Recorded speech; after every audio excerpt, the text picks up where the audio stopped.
Hello friends, आप सभी का स्वागत है स्टडी फाउंडेशन यूट्यूब चैनल पे। सीटेट जुलाई 2023 एग्जाम के लिए हम लोग पेडागोजी का प्रीवियस ईयर क्वेश्चन को डिस्कस कर रहे हैं। और आज उस सीरीज के अंदर आज हम लोग डिस्कस करेंगे 30 जनवरी 2023 एग्जाम के अंदर जो पेपर 1 का क्वेश्चन आया था, उस क्वेश्चन पेपर को इस वीडियो में डिस्कस करेंगे, जो कि सबसे पहला शिफ्ट में आया था। और इसका आंसर की भी आप सभी को टेलीग्राम ग्रुप में मिल जाएगा, वहाँ से डायरेक्टली आप सभी लोग पढ़ सकेंगे। तो आइए आज का वीडियो को शुरू करते हैं। सबसे पहला क्वेश्चन है, although domains of development overlap with each other in certain aspect, at which of the following domain of development specially attempt to study the progression of feelings about self and others. इतना लंबा question दिया है, लेकिन main point यहाँ पे feelings about others and self जो है, इसके बारे में कौन सा डेवलपमेंट जो है जुड़ा है, इमोशनल डेवलपमेंट जुड़ा हुआ है। तो सही आंसर हो जाएगा ऑप्शन नंबर 4। इसके बाद नेक्स्ट क्वेश्चन है, which of the following principle of development suggest that some specific responses get combined in later process of development to form a whole. ऐसा कौन सा प्रिंसिपल ऑफ डेवलपमेंट बोलता है कि कुछ स्पेसिफिक रिस्पॉन्स जो है बाद में कंबाइन होके होल में बन जाता है, वो प्रिंसिपल है प्रिंसिपल ऑफ इंटीग्रेशन। तो सही आंसर हो जाएगा ऑप्शन नंबर 2। इसके बाद नेक्स्ट क्वेश्चन है, which of the following factor comes under category of socio cultural factor. Socio cultural factor के अंदर कौन सा जो है फैक्टर आता है, उस फैक्टर का नाम है स्कूल क्लाइमेट। तो सही आंसर हो जाएगा ऑप्शन नंबर 1। इसके बाद नेक्स्ट क्वेश्चन है, इन अकॉर्डिंग्स टू जीन पियाजी theory of cognitive development. Jean पियाजी का कॉग्निटिव डेवलपमेंट के बारे में आप सभी को बताना है। A teacher should give task requiring days to student in the age group 7 to 11। 7 से 11 ईयर्स तक एज के ग्रुप के अंदर टीचर को किस प्रकार का टास्क देना चाहिए, रिवर्सिबल थिंकिंग का टास्क देना चाहिए। तो सही आंसर हो जाएगा ऑप्शन नंबर 2।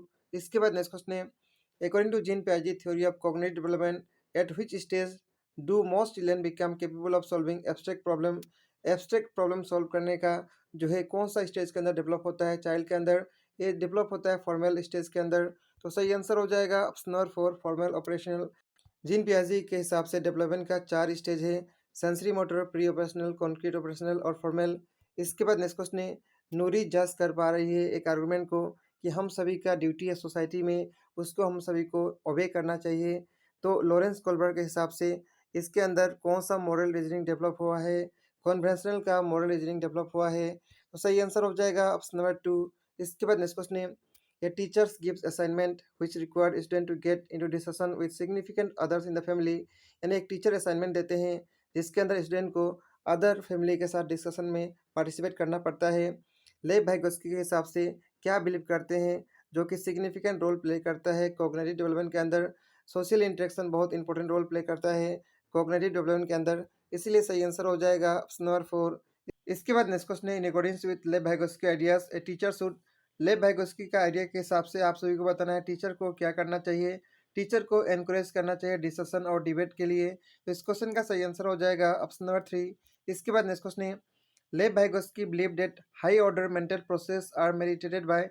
तो लेव भाइगोस्की जो है क्या बिलीव करते हैं हाई ऑर्डर मेंटल प्रोसेस के बारे में, ये बिलीव करते हैं कि ये एक साइकोलॉजिकल टूल्स है। तो सही आंसर हो जाएगा ऑप्शन नंबर 1। इसके बाद नेक्स्ट क्वेश्चन है, as per Harvard Gardner theory, student who are good at understanding other feeling moods and intention possess high level of this kind of intelligence. Harvard Gardner theory के हिसाब से जो student जो है दूसरे का फीलिंग्स, मूड्स या फिर इंटेंशन को पढ़ लेते हैं, उनके पास कौन सा टाइप का इंटेलिजेंस है, उनके पास इंटरपर्सनल इंटेलिजेंस है। तो सही आंसर होगा ऑप्शन नंबर 1। इसके बाद नेक्स्ट क्वेश्चन है, एज पर लेव भाइगोस्की ideas which of the following statement characterize the correct relationship between language and thought। Language and thought के बारे में कौन सा स्टेटमेंट सही है। ऑप्शन नंबर 3 में जो दिया है, inner speech of childrens represent an internal plane of verbal thinking, ये जो है लेव भाइगस के हिसाब से लैंग्वेज एंड थॉट के बारे में सही ऑप्शन है। तो सही आंसर होगा ऑप्शन नंबर 3। इसके बाद नेक्स्ट क्वेश्चन है, boy are always good in science and girls always good in music. ये जो है इस प्रकार का स्टेटमेंट जो है ये जेंडर स्टीरियोटाइपिंग दर्शा रहा है। जेंडर स्टीरियोटाइपिंग यहाँ पे है क्योंकि बॉय हमेशा साइंस में अच्छा रहेंगे, गर्ल्स नहीं रहेंगे, इस प्रकार का बात जो है जेंडर स्टीरियोटाइपिंग दर्शा रहा है। तो सही आंसर होगा ऑप्शन नंबर 4। इसके बाद नेक्स्ट क्वेश्चन है, diversity in terms of socio cultural context of student in classroom should be.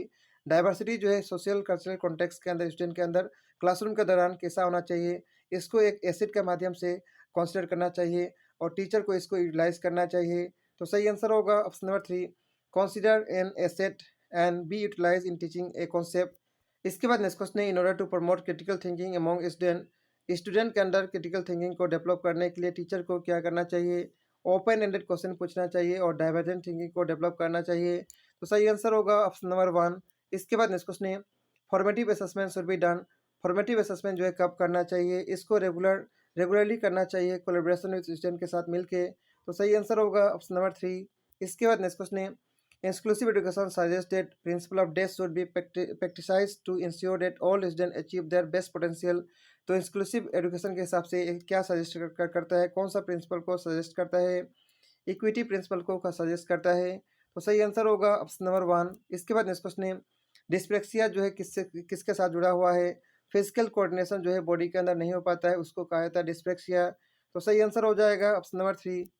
इसके बाद नेक्स्ट क्वेश्चन है, आप सभी को एसर्शन दिया है और उसका रीजन दिया है। इस प्रकार का क्वेश्चन का करने का बहुत सिंपल तरीका है। एसर्शन को क्वेश्चन मानना है, रीजन को आंसर मानना है। क्या क्वेश्चन का आंसर सही है कि नहीं, ये आप सभी को देखना होगा। और सबसे पहले एसर्शन जो दिया है वो स्टेटमेंट सही है कि नहीं, सबसे पहले ये जानना है। तो आइए देखते हैं। एसर्शन में दिया है, to ensure inclusion of all student multiple modes of representation of information should be practice in classroom. ये एसर्शन बिल्कुल सही बोल रहा है। इसका रीजन देखते हैं। Concept of inclusion include children with learning disability but does not include with emotional difficulty। यानी इंक्लूजन के अंदर लर्निंग डिफिकल्टी वाले बच्चे आते हैं लेकिन इमोशनल डिफिकल्टी वाले बच्चे नहीं आते हैं। ये रीजन बिल्कुल बकवास, बहुत गलत रीजन दिया है। तो यहाँ पे असर्शन सही है लेकिन रीजन सही नहीं है, इसीलिए ऑप्शन नंबर 3 सही होगा। A is true but R is false. इसके बाद नेक्स्ट क्वेश्चन है, while condition of autism varies considerably, 8 student with autism are often good at. यानी ऑटिज्म जो है एक बहुत बड़ा बीमारी है, फिर भी जिसके पास ऑटिज्म जो होता है वो किसके अंदर गुड होते हैं, रिटेनिंग एक्सटेंसिव फैक्चुअल इन्फॉर्मेशन इसके अंदर बहुत अच्छे होते हैं। तो सही आंसर हो जाएगा ऑप्शन नंबर 4। इसके बाद नेक्स्ट क्वेश्चन है, an identifying characteristics feature of creative children is that. यानी एक इंपॉर्टेंट आइडेंटिफाई कैरेक्टर क्या है क्रिएटिव चिल्ड्रन का, इनका कैरेक्टर क्या है, इंडिपेंडेंट होते हैं थिंकिंग के अंदर।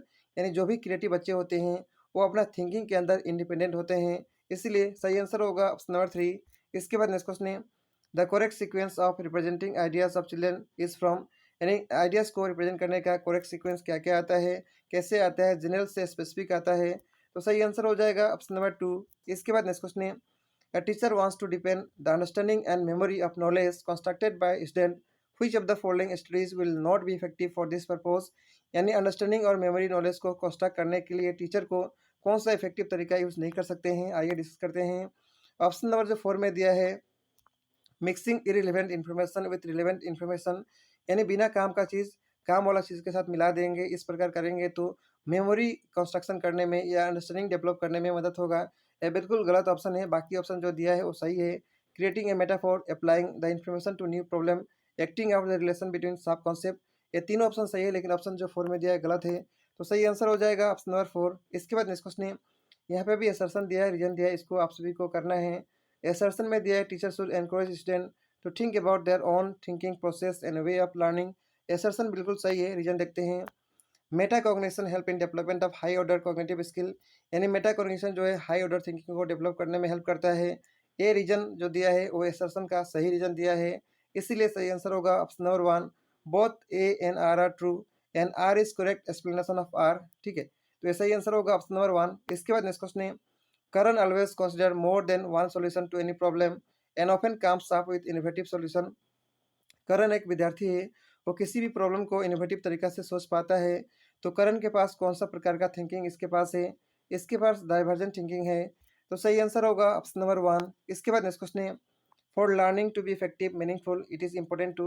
लर्निंग जो है मीनिंगफुल और इफेक्टिव हो इसके लिए क्या होना चाहिए, इसके लिए कनेक्शन एस्टेब्लिश होना चाहिए लर्निंग स्कूल के अंदर और आउटसाइड स्कूल के अंदर। तो सही आंसर हो जाएगा ऑप्शन नंबर 1। इसके बाद नेक्स्ट क्वेश्चन है, classroom climate, pedagogies and assessment method should be chosen in the way that ensure promotion of DES among the student। यानी क्लासरूम क्लाइमेट, पेडागोजी और असेसमेंट किस प्रकार चूज करना चाहिए, लर्नर का इंटरेस्ट के हिसाब से चूज करना चाहिए, इसीलिए सही आंसर हो जाएगा ऑप्शन नंबर 1 क्यूरियोसिटी।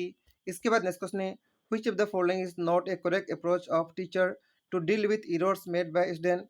यानी एरर जो स्टूडेंट करते हैं उसको डील करने का कौन सा सही तरीका नहीं है।